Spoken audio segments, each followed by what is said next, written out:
तरफ मांगे उठ रही हैं कि नीतीश कुमार को अपनी कुर्सी छोड़ देनी चाहिए, सीएम पद से इस्तीफा दे देना चाहिए। वहीं दूसरी तरफ मुख्यमंत्री नीतीश कुमार ने एक ऐसा हिट विकेट किया है जिसके बाद ये बातें हो रही हैं कि शायद आने वाले दिनों में सीएम पद पर नीतीश कुमार ही बने रह सकते हैं। नमस्कार, मैं श्वेता और आप देख रहे हैं न्यूज़ फॉर नेशन। मुख्यमंत्री नीतीश कुमार भले ही शीतकालीन सत्र में अपने विवादित बयानों को लेकर चर्चा में बने हैं, बिहारी नहीं बल्कि देश विदेश में भी मुख्यमंत्री नीतीश कुमार के इस बयान को लेकर आलोचनाएं हो रही हैं। वहीं दूसरी तरफ मुख्यमंत्री नीतीश कुमार ने शीतकालीन सत्र में एक और बड़ा ऐलान किया और ये ऐलान किया आरक्षण को लेकर। मुख्यमंत्री नीतीश कुमार के बयान को लेकर तो उनकी आलोचना हो ही रही है, लेकिन उनके आरक्षण के दायरे को बढ़ाने को लेकर तरफ प्रशंसा भी हो रही है। हिट विकेट यानी क्रिकेट में बल्लेबाज की ही बल्ले बल्ले से जब विकेट गिर जाए और वो आउट हो जाए, ऐसा ही हुआ है नीतीश कुमार की महागठबंधन सरकार के साथ। जातीय गणना सर्वे रिपोर्ट के सामाजिक आर्थिक आंकड़ों से चौंका और उसके आधार पर जातीय आरक्षण बढ़ाने का छक्का मारने के बाद विवादित बयानों की वजह से 5 दिन तक चले विधानमंडल सत्र में नीतीश सरकार हिट विकेट हो गई।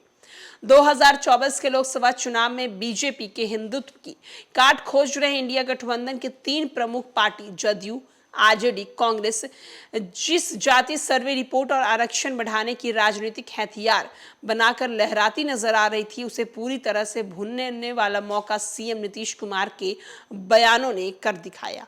इनका विधानमंडल सत्र की शुरुआत 6 नवंबर को हुई। इस दिन कम से कम 26,086 करोड़ का दूसरा अनुपूरक बजट पेश किया गया। अगले दिन मंगलवार को सरकार के लिए बड़ा दिन था। सरकार ने जातीय गणना के मिले सामाजिक और आर्थिक आंकड़े को सदन में रखा। किस जाति के पास कितनी जमीन, कितना घर, कितनी नौकरी, कितनी गाड़ी, इस तरह के डेटा सामने आए। नीतीश ने कहा आबादी और पिछड़ापन के आधार पर 75% आरक्षण होने चाहिए। हेडलाइन बने, एनालिसिस शुरू हुई। ये सब रफ्तार पकड़ ही रहा था कि विधानसभा में बोलते हुए नीतीश ने पहला सेल्फ गोल मार लिया। नीतीश ने महिलाओं को शिक्षित होने के महत्व पर रोशनी डालते हुए लड़कियों को स्कूल आने और कॉलेज तक पढ़ाई के लिए प्रोत्साहित करने वाली योजनाओं को याद दिलाया। वो राज्य में जनसंख्या वृद्धि की दर में कमी आई, उससे लड़कियों की साक्षरता पर बढ़ते और जोरदार विस्तार से ये बताने लगे, उन्हें ज्ञान ही एक अलग तरीके से वो देने लगे, जिसके बाद मुख्यमंत्री नीतीश कुमार की चारों तरफ फजीहत हो गई। सीएम के सूचना तंत्र फौरन फीडबैक देने में नाकाम रहा। नीतीश विधानसभा में कई बातों को विधान परिषद में ही दोहराने लगे। बवाल शुरू हो गया।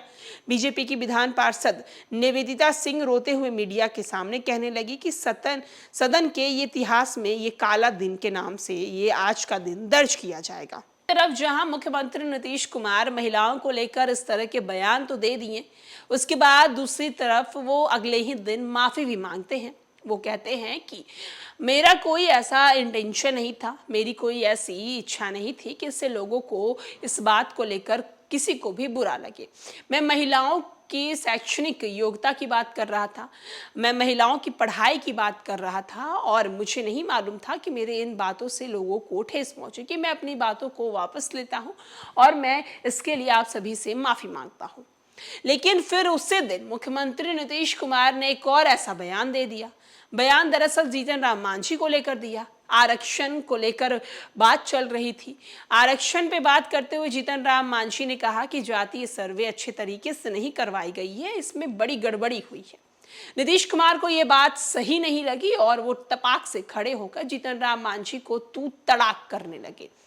एक तरफ जहां आरक्षण बिल को पास किया गया, एक तरफ आरक्षण के आंकड़े बढ़ाए गए, तो वहीं दूसरी तरफ मुख्यमंत्री नीतीश कुमार के विवादित बयान एक बार फिर से सामने आ गए, जिसके बाद एक बार फिर से मुख्यमंत्री नीतीश कुमार ने अपनी ही महागठबंधन सरकार की और अपनी किरकिरी कर डाली। फिलहाल के लिए इस खबर में इतना ही। तमाम बड़ी खबरों के लिए देखते रहें न्यूज़ फॉर नेशन।